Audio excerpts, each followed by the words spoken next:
시편 133편을 봉독해 올리겠습니다. 형제가 연합하여 동거함이 어찌 그리 선하고 아름다우고 머리에 있는 보배로운 기름이 수염 곧 아론의 수염에 흘러서 그 옷깃까지 내린 같고 헐몬의 이슬이 시온의 산들에 내린 같도다. 거기서 여호와께서 복을 명하셨나니 곧 명생이로다. 아멘.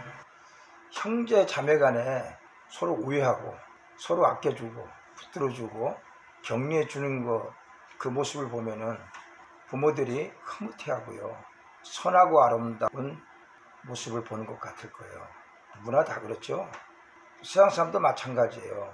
세상 사람들도 형제간 우애하는 가정들 모습을 보면은 참 선하고 아름답구나, 좋구나, 우리 가정도 저랬으면 좋겠다, 그런 마음을 다 가질 거예요. 이 선하고 아름다운 것은 우리가 가져야 될 덕목이죠. 그런 마음 가지고 그런 사이가 되고 그런 하나님의 백성들이 다 되어야 됩니다. 그런데 참다운 선하고 아름다운 것이 있어요. 그것은 뭐냐면은 우리가 하나님 안에 있을 때요, 하나님 밖에 있으면은 참다운 선함과 아름다움을 가질 수 없어요. 성경이 그걸 증거하고 있잖아요. 아담과 하와가 하나님을 떠나고 난 다음에 그 가정에 어떤 일이 벌어지죠? 형제간에 살인이 벌어져요. 그렇죠? 가인이 아벨 죽여요. 시기가 나서 죽이게 되잖아요. 우리에게 깨닫게 하는 게 뭐죠? 하나님 떠나면은 우리 마음이 정상적이 아니에요. 우리 육체를 따라서 보기 때문에 그런 현상이 벌어지는 거예요. 그런데 하나님 안에 들어오면은 회복이 돼요. 그것을 보게 하는 것이 요셉의 가문이죠. 요셉의 10형제가 요셉을 개 팔듯이 팔아버려요, 애굽에. 그럼 개 잡듯이 애굽 사람들이 종은 그 당시에 개 취급당했잖아요. 생사가 어떻게 될지 몰라요. 얼마나 요셉이 불안했겠어요.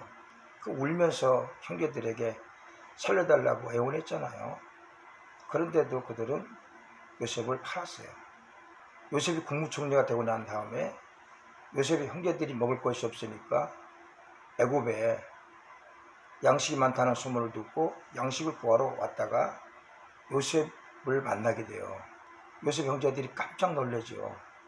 자기들이 팔았던 요셉이 국무총리가 돼가지고 자기를 심판할 수 있는 그런 자리까지 이르렀잖아요. 우린 죽었구나 생각했을 거예요. 그때 요셉이 뭐라고 말하죠? 형제들에게 당신들 두려워하지 마소서, 근심하지 마소서, 한탄하지 마소서. 나를 이곳에 보낸 당신들이 아니에요. 하나님이 나를 이곳에 보내셨어요. 당신들의 생명을 구원하려고. 내가 하나님을 대신할 수 없지 않느냐.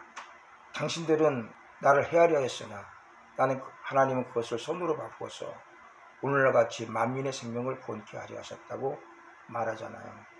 요셉이 형제들을 뭘로 용서할 수 있을까요? 자기 생각으로 용서할 수 있었나요? 아니에요, 안 돼요. 육신의 생각으로는 되지 않습니다. 근데 그 속에 뭐가 들어와 있어요?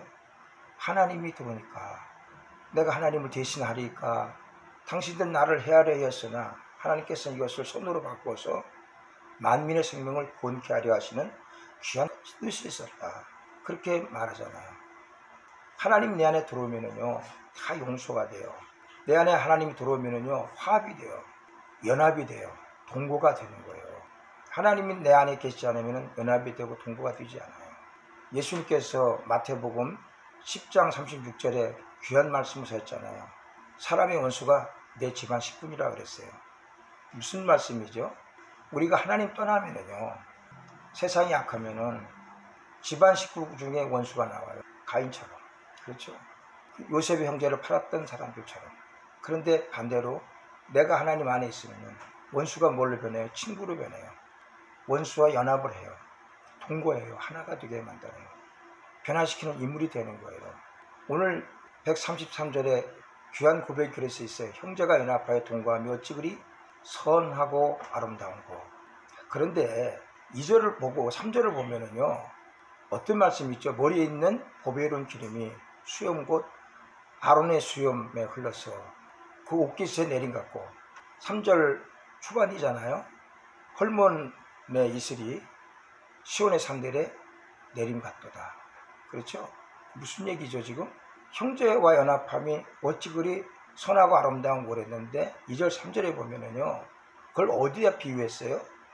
아론 그 당시에 대제사장이었어요. 대제사장의 머리에 기름을 부을 때는요, 대제사장 위임식과 취임식 때 머리에 기름을 부어요. 그 기름을 붓는데 그 기름이 떨어지는 모습이 수염으로 떨어지고 수염에서 옥기스로 스며드는 거예요. 근데 태양빛을 받아가지고 너무 영롱하고 아름다워요. 그래서 형제가 연합하여 동감이 마치 대제사장 아론이 그 기름 부음을 받을 때 그 모습같이 그렇게 선하고 아름답게 보인 거예요. 헐몬산에 이슬은요, 이슬이 많이 내려요. 거기에 이슬이 내리면 산들이 너무너무 아름다워. 왜? 풀이 그 이슬을 받아가지고 아름답게 보이는 거예요. 그 헐몬의 이슬이 어디에 내린 것 같다고요? 시온의 산들에 내린 것 같도다. 그렇게 아름답게 보이는 거예요. 선하고 아름답게 보이는 거예요. 근데 이 말씀을 보면은 형제가 연합하여 동거함인데 그 형제가 우리의 혈육인 형제 그 이상을 넘어선 형제같이 보여져요. 이 시편 기자는 무엇을 보았길래, 형제 속에서 무엇을 보았길래 이렇게 형제가 연합하여 동거함이 어찌 그리 선하고 아름다운 거 고백함과 동시에 비유를, 대장에 기름 붓는 비유를 하고, 그리고 헐문산에 이슬이 시온의 산들에 내린 같은 것을 보았을까? 그것을 생각을 좀 해봐야 되겠어요. 무엇을 보았길래? 오늘 이 시간 우리는 어찌 그리 선하고 아름다운 거란 제목으로 이 시편 기자가 본 것을 우리가 다시 그 시대로 한번 돌아가서 알아봄으로 은혜 나누는 귀한 시간 갖도록 하겠습니다. 할렐루야.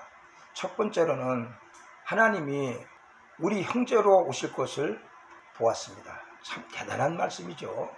하나님께서 우리 형제지간으로 오실 것을 이 시편 기자는 보았습니다.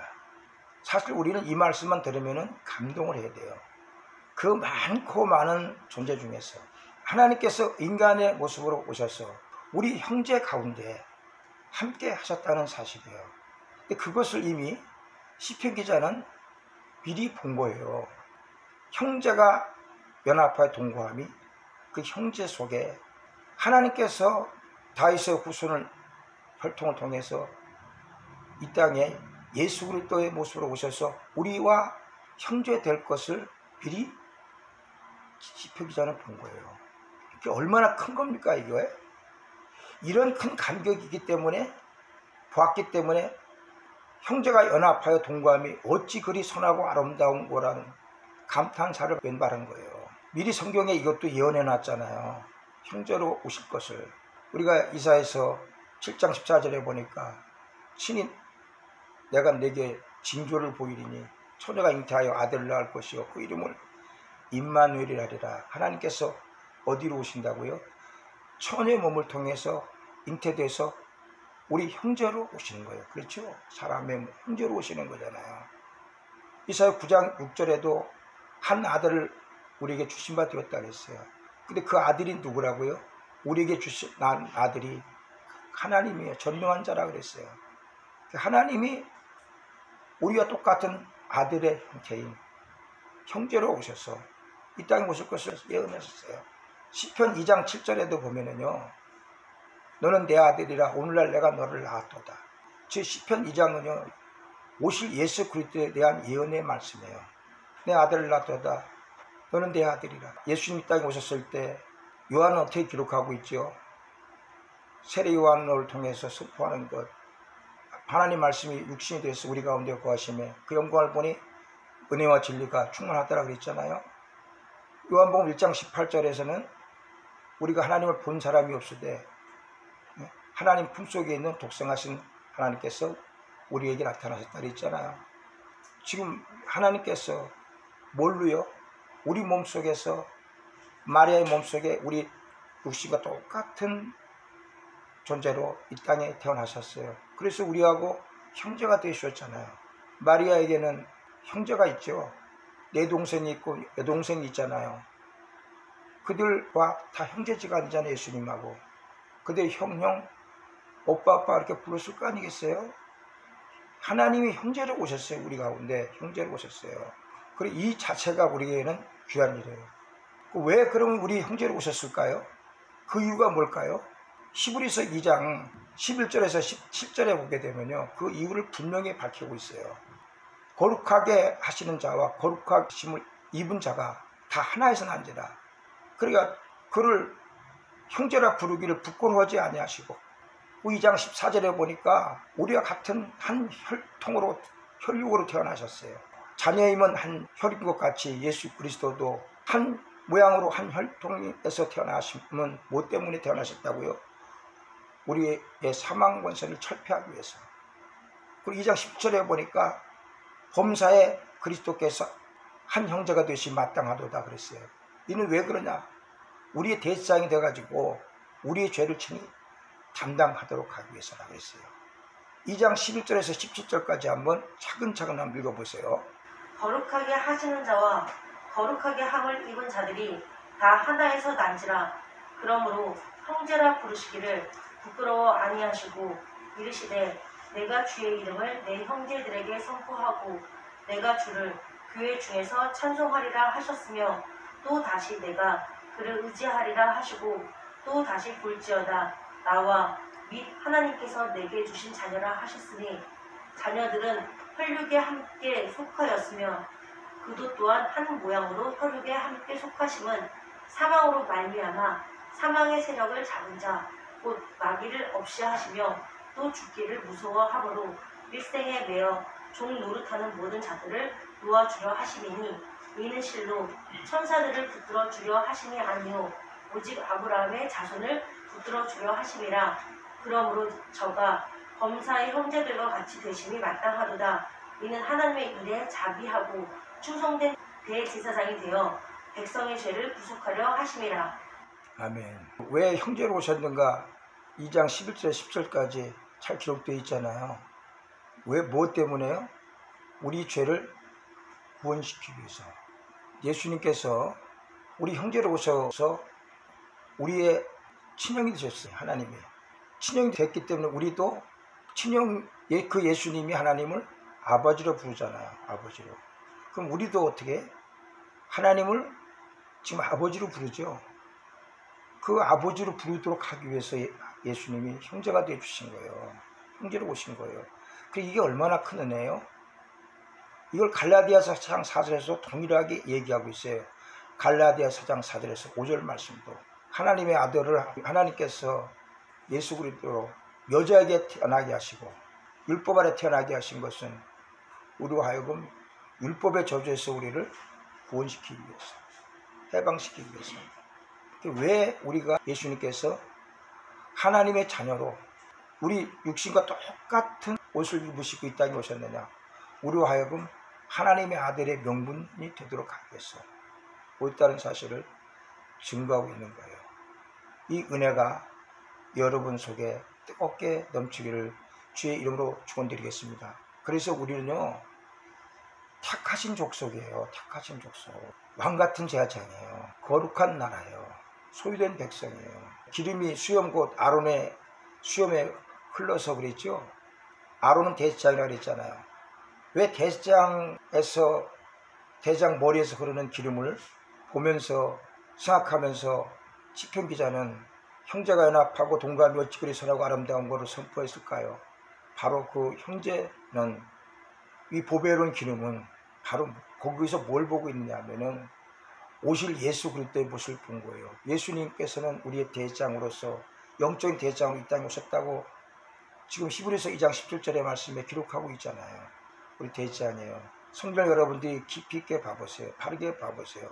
하나님께서 우리 인간으로 오신 것, 우리 형제로 오신 것, 그를 믿기만 하면 구원받게 되는 은혜가 임한 것, 우리가 확실하게 믿고 의심치 않고 믿고 오지하게 되는 역사가 일어날 줄로 믿습니다. 그럴 때 여러분들에게 간절함이 임하는 거예요. 왜? 확신 있는 사람에게는요, 불태진의 기도가 이루어지게 되고요, 어떠한 경우도 예배권을 놓지 않습니다. 이런 사람이 강한 거예요. 외국인들이요, 비행기를 타고 우리나라에 와서 서울 상공에 진입할 때 하늘을 보고 베란다 깜짝 놀란대요. 왜냐하면 불빛이 여기저기, 특히 밤하늘은 파란 불빛이 너무 많이 보이는 거예요. 저 불빛이 뭐냐고 승무원들에게 얘기한대요. 승무원들이 십자가 불빛입니다. 저렇게 아름다우냐? 그런데 그 중에 예수 믿는 사람들은 그 십자가를 불빛을 보면서요, 지금 이 탄성이 나오는 거예요. 형제가 연합하여 동거함이 어찌 그리 아름다운고, 형제 속에 누가 있다고요? 우리는 예수 그리스도와 연합됐구나, 하나가 됐구나. 얼마나 이거 선하고 아름다운 예수 그리스도의 모습이야. 이 연합돼서 예수님 십자가 죽으심으로 우리를 위해서 우리와 연합하셨어. 로마서 6장 5절의 말씀과 같이 그의 죽으심을 본받아 연합한 자가 됐다 그랬잖아요. 우리가 하나 된 거예요. 예수님의 죽으심으로 우리 죄가 죽어버리고 예수님의 죽으심으로 그를 믿기만 하면 우리가 구원 얻는 은혜가 임한 거예요. 이게 얼마나 큰 영광이고 얼마나 큰 은혜입니까, 이것이. 그래서 여러분들이 십자가를 보면은요, 주님께서 우리 육체 속에 오셔서 우리와 연합해 주신 일, 이게 너무 크구나 귀하구나 하는 걸 깨닫게 되는 거예요. 그 찬송가에도 그런 찬송 있잖아요. 십자가 내가 좀 볼 때 나의 큰 고통 사라져, 내게 영광이 임하고 눈물이 흐르고, 그런 거 아니에요? 여러분, 십자가를 볼 때 십자가 은총 속에 여러분이 임하고 살고 계신 줄로 믿습니다. 형제가 연합하여 동거함이 어찌 그리 선하고 아름다운고, 하나님께서는 우리 형제로 오셔서 우리와 연합해 주시고 동거하심으로 생명과 은총과 능력의 복을 우리 가운데 주시는 은혜를 이 시간도 주신 줄로 믿습니다. 할렐루야. 두 번째입니다. 두 번째로는 성령으로 우리 속에 연합하고 동거하고 계신 것을 보았습니다. 이 시편 기자는요, 성령으로 우리 속에 연합하고 동거하신 것을 본 거예요. 육체로 오신 예수님께서 성령으로 우리 가운데 오셔서 연합해서 하나가 되고 동거하실 것을 지금 미리 봤으니까 이런 고백을 한 거예요. 갈라디아 2장 20절에 보게 되면은 십자가에서 예수님의 십자가 죽으시면 우리가 하나 되는 연합한 관계라 그랬잖아요. 하나 되는 관계예요. 자, 이것도 큰 은혜인데 여기다 성령으로 우리 가운데 거하셨어요. 연합해서 동거하고 계심을 우리들에게 보여주고 계시는 거예요. 오늘 그 말씀이 어떤 말씀이냐, 시편 133편 2절과 3절 말씀이에요. 그게 머리에 있는 보배로운 기름이 수염 곧 아론의 수염에 흘러서 옷깃에 내린 같다 그랬잖아요. 여러분, 보배로운 기름은 뭘 상징하는 걸까요? 보배로운 기름은 뭘 상징하죠? 기름은 성령을 상징합니다. 요한일서 2장 20절, 요한일서 2장 27절, 고린도후서 1장 21절, 누가복음 4장 18절, 집에 가서 다시 한번 잘 보세요. 성령은 보배로운 기름이에요. 보배로운 기름이 누구에게 흘러요? 아론의 수염에 흘러요. 그래서 어디까지 내려가요? 옷깃을 타고 내려가요. 성령이 예수 그리스도 또 이 땅에 오신 분의 머리에서부터 시작해서 그 옷깃에 스며들어요. 예수님은 우리와 똑같은 인간이지만 형제로 사셨습니다만은, 그럼 그분은 뭐예요? 성령이세요. 그걸 보여주는 거예요. 이분은 우리의 백성의 죄를 다 구속하기 위해서 오신 아론과 같은 대장이지만, 그러나 참 대장이다, 영원한 대장이다. 그래서 그걸 보는 거예요. 그 기름 부음이, 성령의 기름 부음이 머리에서부터 시작해서 수염으로 오르고 그 옷깃을 타고 내려오는 것까지 보는 거예요. 성령 충만하신 분이야. 성령 자체야. 그걸 믿는 사람들은 그 성령의 은혜를 받아서 성령의 기름이 옷깃에 수민같이 내려오는 것, 그 안에 풍성히 젖는 것을 보는 거예요. 또한 헐몬의 이슬이 시온의 산들에 내린 같도다 그랬잖아요. 이슬은 뭘 상징하는 거죠? 이슬은 호세아서 6장 3절이라든지 또 에스겔 34장 16절 같은 경우를 보면은 비와 이슬은요, 성령을 상징해요. 헐몬의 이슬은 굉장히 양이 많다 그랬잖아요. 충만한 성령이 어디에 임한다고요? 예배 초소 시온의 산들, 시온에 임하는 거예요. 예배 초소. 시온은 예루살렘을 상징하고 성전을 상징합니다. 예배를 드리는 곳에 임해요. 예배를 드리는 곳에 누구에게? 성도들에게. 그게 시온의 산들이라 그랬잖아요. 시온에 예배드리는 성도들의 마음속에 성령이 조금만 임하는 것을 보는 거예요. 성령이 우리에게 임해요. 이걸 예수님께서 미리 말씀하셨잖아요. 땅에 오셔서. 그 요한복음 14장 16절 17절 말씀입니다. 그게 내가 떠나면은 또 다른 성령 보혜사를 너에게 줄 거다. 너희와 항상 함께 있을 것이야. 세상은 그를 보지 못하나 저를 보지 못하나 너희는 보호할 수가 있어. 왜? 그 성령이 너희 안에 거하시고 너희 안에 계시겠습니다 그랬잖아요. 보혜사 아버지께서 주시는 성령 그가 임하면은 내가 가르친 것을 생각나게 하고 증거를 알게 된다 그랬잖아요. 성령이 임하는 걸 미리 말씀해 주셨어요. 예수님이. 그리고 부활하셨어요. 예수님. 부활하셔서 예수 제자들에게 나타나 보이셨어요. 요한복음 20장 22절 같은 경우는 성령 받으라고 그랬죠. 그리고 해 받으신 후에 사도행전 1장 3절에 보니까 해 받으신 이후에 사도들과 같이 함께 모이사 확실한 많은 증거로 40일 동안 저에게 나타나 보이시면서 하나님 나라 일을 선포하셨다 그랬어요. 성령으로 나타나 보이셨어요. 그리고 사도행 1장 5절에 보니까 너희가 과거에는 물로 세례를 받았거니와 이제는 앞으로는 성령으로 세례 받으리라 그랬잖아요.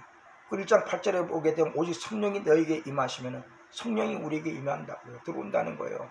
그 증거가 어디에 있습니까? 사도행전 2장 1절에서부터 4절에 그 증거가 있어요. 간절히 간구하며 성령을 사모하 기도하니까 성령이 어떻게 해요? 위에서 꼭 비가 내려서 아론의 머리에서부터 시작해가지고 수염까지 흘러서 옥기서 스님같이 기도하는 성도들의 마음속에 성령이 임해요. 불같은 성령이 임해요. 이걸 확실하게 믿었던 지자들은 사도행전 4장 29절에 31절에 보니까 어떻게 성령의 은혜를 받아서 말씀을 전하고 병자들을 치료하기 위해서 간절히 기도하잖아요. 땅이 진동하면서 성령 충만함 받았다 그랬잖아요. 자, 그대로 예언된 대로 성령이 우리에게 임했어요. 이 사실을 여러분 우리가 아는 사람들은 이걸 맛본 사람들은 우리가 어떻게 하면 기뻐 뛰면 날뛰잖아요. 오늘 찬송가 179장 여러분 같이 드렸잖아요.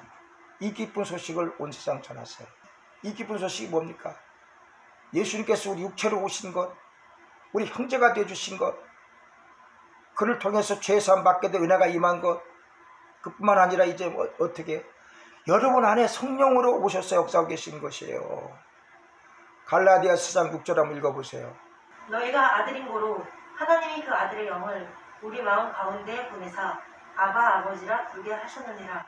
여러분들이 성령을 받아서 성령은 전 가운데 있기 때문에 하나님을 아버지로 부르는 거예요. 눈물을 흘리고 통회하고 자복하고 때로는 감사 감격하게 되는 겁니다. 형제가 연합하여 동거함이, 형제가 성령으로 연합하여 동거함이 어찌 그리 선하고 아름다운고. 이 은혜가 여러분 속에 있습니다. 여러분의 지금 마음을 해부해 보면요, 그 속에서 나오는 게 뭐냐면은 그게 성령의 은혜예요. 이 은혜가 여러분에게 뜨겁게 영원토록 오래도록 충만하시기를 주의 이름으로 축원을 드리겠습니다. 할렐루야. 세 번째입니다. 세 번째로는 영생을 보았습니다. 시편 작가는요, 영생을 보았어요. 어디에서? 형제로 성령으로 오신 그리스도를 통해서 영생을 보았어요. 오늘 말씀을 보면은 시편 133편 3절이죠. 후반부에 뭐라고 그랬죠? 여호와께서 복을 명하셨으니 곧 영생이로다 그랬죠. 중요한 얘기잖아요. 형제는 누구예요? 그러니까 형제는 예수 그리스도예요. 그렇죠? 하나님이죠. 거기서 형제가 시온에서 성전에서 명하셨어요. 뭘 명하셨어요? 복을 명하셨는데 무슨 복이에요? 영생의 복이에요.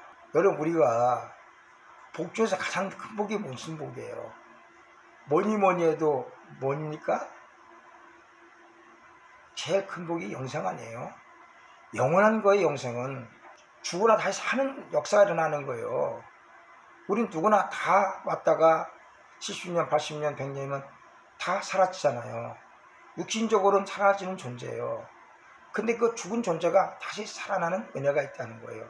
뭘로 인해서 살아난다고요? 성령으로 인해서, 영으로 인해서 우리가 살아나는 거예요. 그것을 뭘 통해서 보느냐? 이 시편 작가는 보배로운 형제로 오신 예수 그리스도를 통해서 보는 거예요. 요한복음 14장 1절로 6절 말씀이 생각나잖아요. 천국에 대해서 예수님 설명하시면서 14장 6절에 증거하는 말씀이 있어요. 내가 곧 길이요 진리요 생명이라 그러잖아요. 예수님은 영원한 생명이에요. 영원한 생명을 작가 본 거예요. 지금 저분이 영원한 생명이기 때문에 이 성전에 앉으셔서 복을 명하시는구나. 근데 그 복이 뭐예요? 영생의 복, 가장 큰 것. 그렇게 우리가 소망하고 소망했던 것, 우리가 정말 살아날까? 죽었다 살아날까? 성경에는 그런 기록이 있는데 그게 확실할까? 그렇게 생각하고 있었는데 시편 작가가 그걸 본 거예요. 예수님께서 성전에서 영생의 권능을 가지시고 영생을 선포하시는 걸 본 거예요. 그래서 이렇게 선포하면서 형제가 연합하여 동거함이 어찌 그리 선하고 아름다운고 라고 감탄사를 연발하는 거예요. 여러분, 우리는요 영생의 존재예요. 예수님께서 요한복음 11장 25절에서 26절에 보니까 내가 곧 부활이요 생명이니 그랬잖아요. 나를 믿는 자는 죽어도 살겠고 살아서 나를 믿는 자는 영원히 죽지 않으니 너희가 나를 믿느냐? 우리 영원한 존재예요. 영원한 존재. 골로새서 3장 1절에서부터 그래서 4절까지도 그런 말씀이 있는 거예요. 우리 생명이 그리스도 안에서 하나님 안에 감춰져 있다는 거예요. 그 생명이신 그리스도께 나타나실 때 우리도 영광 중에 나타난다 그런 거예요. 성경은 이곳저곳에서요 우리가 영생의 존재임을 증거하고 있어요. 영생의 세력이신 예수께서 성령으로 우리 안에 계시기 때문에 우린 영생할 수밖에 없습니다. 요한복음 6장 44절에서 45절, 오늘 성찬주일입니다. 사실은 지금 기도 중에 있는데 성찬 예배가 한 달에 한 번 드려지는 예배, 교회에서 성찬 예식을 통해서 우리가 하나님 말씀을 전해야 돼요. 사실은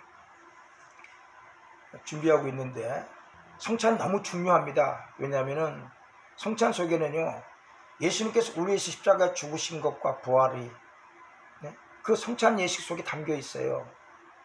그 부활의 생명이 성령으로 우리 가운데 역사하시고 그 부활의 생명이 영생으로 우리 가운데 역사하신다는 사실을 성찬을 통해서 깨닫게 하고 만지게 하는 역사가 있기 때문에 그런 거예요.